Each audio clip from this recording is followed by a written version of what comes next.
नमस्कार दोस्तों, आप सभी का स्वागत है अपने YouTube channel GS live by के पंकज पे।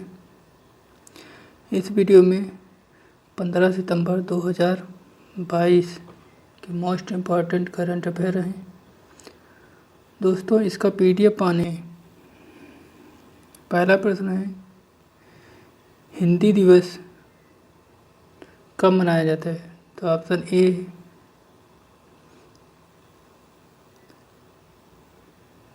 14 सितंबर, ऑप्शन बी है 15 सितंबर, ऑप्शन सी है 16 सितंबर, ऑप्शन डी है 17 सितंबर।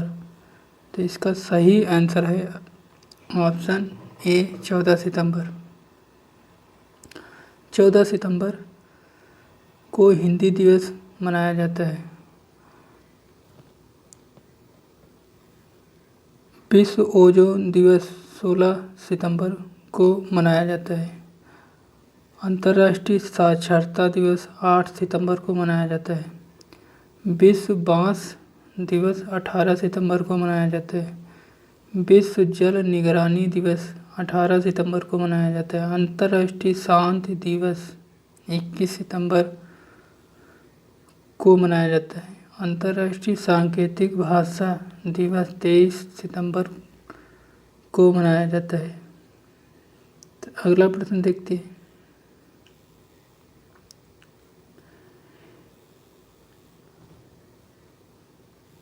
इंडिया पोस्ट पेमेंट बैंक किस बहुभाषी ऐप के साथ वित्तीय साक्षरता को बढ़ावा देने के लिए एक समझौता किया है?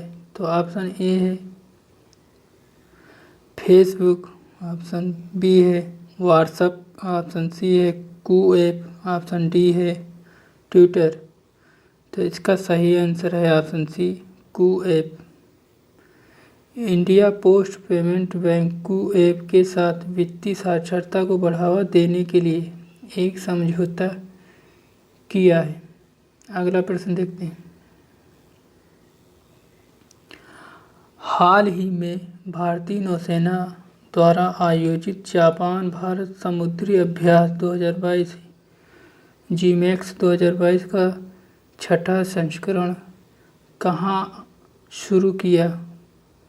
तो ऑप्शन ए है बंगाल की खाड़ी, ऑप्शन बी है अरब सागर, ऑप्शन सी है कच्छ की खाड़ी, ऑप्शन डी है खंभात की खाड़ी। तो इसका सही आंसर है ऑप्शन ए बंगाल की खाड़ी। भारत जापान समुद्री अभ्यास जीमैक्स का हाल ही में भारत में परामर्श तंत्र पर किस संगठन के साथ एक समझौते ज्ञापन पर हस्ताक्षर किए? तो ऑप्शन ए है विश्व व्यापार संगठन, ऑप्शन बी है ओपेक, ऑप्शन सी है सार्क, ऑप्शन डी है खाड़ी सहयोग परिषद। तो इसका सही आंसर है ऑप्शन डी खाड़ी सहयोग परिषद। भारत हाल ही में खाड़ी सहयोग परिषद के साथ एक समझौते पर हस्ताक्षर किए हैं। खाड़ी सहयोग परिषद समूह के देश हैं कुवैत हैं, बहरीन है, कतर है, सऊदी अरब है, ओमान है, संयुक्त अरब अमीरात है। अगला प्रश्न देखते हैं, हाल ही में चौथा cyber crime investigation and intelligence summit 2022 किस शहर में शुरू हुई?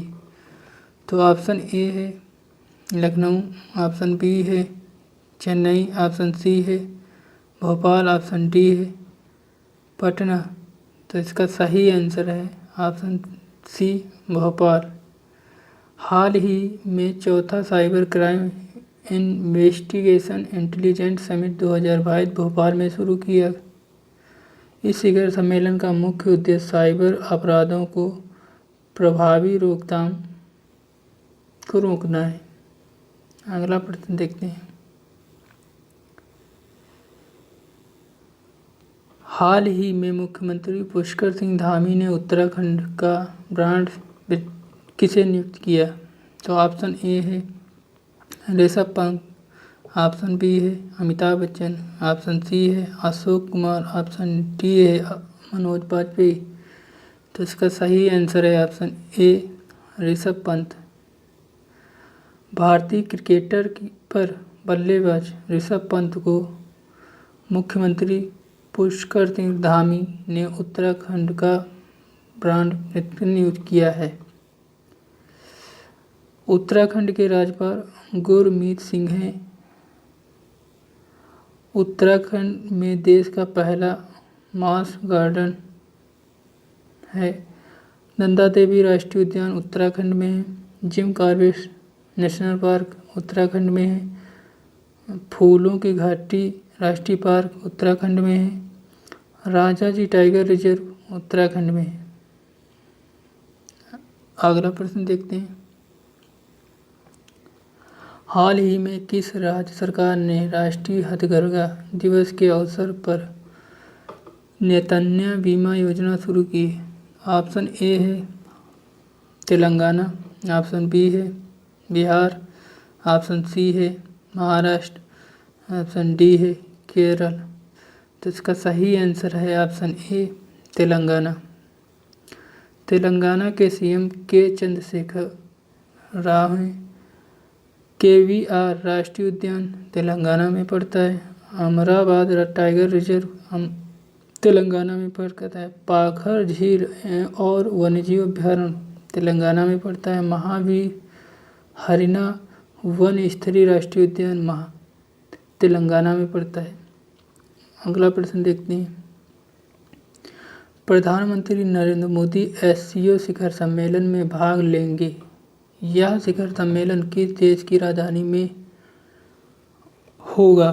तो ऑप्शन ए है उज्बेकिस्तान, ऑप्शन बी है इराक, ऑप्शन सी है ईरान, ऑप्शन डी है ओमान। तो इसका सही आंसर है ऑप्शन ए उज्बेकिस्तान। उज्बेकिस्तान की राजधानी है ताशकंद।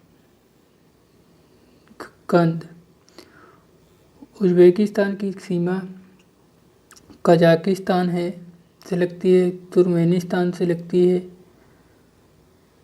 अफगानिस्तान के साथ लगती है, ताजिकिस्तान के साथ लगती है, किर्गिस्तान के साथ लगती है।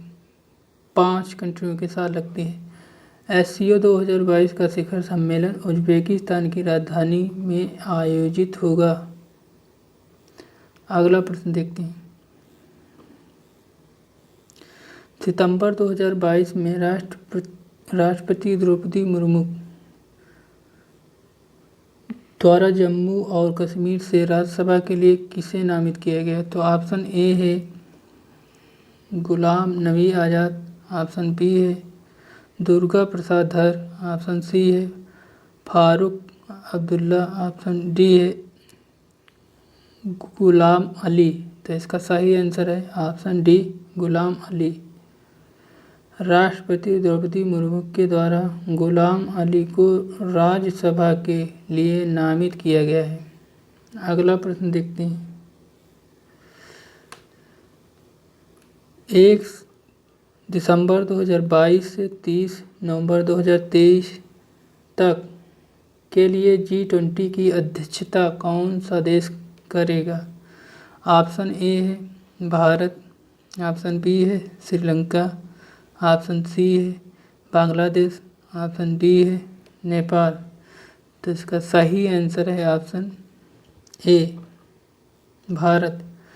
भारत 1 दिसंबर 2022 से 30 नवंबर 2023 तक G20 की अध्यक्षता ग्रहण करेगा। और दोस्तों इसका PDF पाने के लिए वीडियो के डिस्क्रिप्शन में लिंक दी है, वहाँ पे डाउनलोड कर सकते हैं। इस वीडियो अच्छा लगा हो दोस्तों तो लाइक सब्सक्राइब करना ना भूलें। धन्यवाद।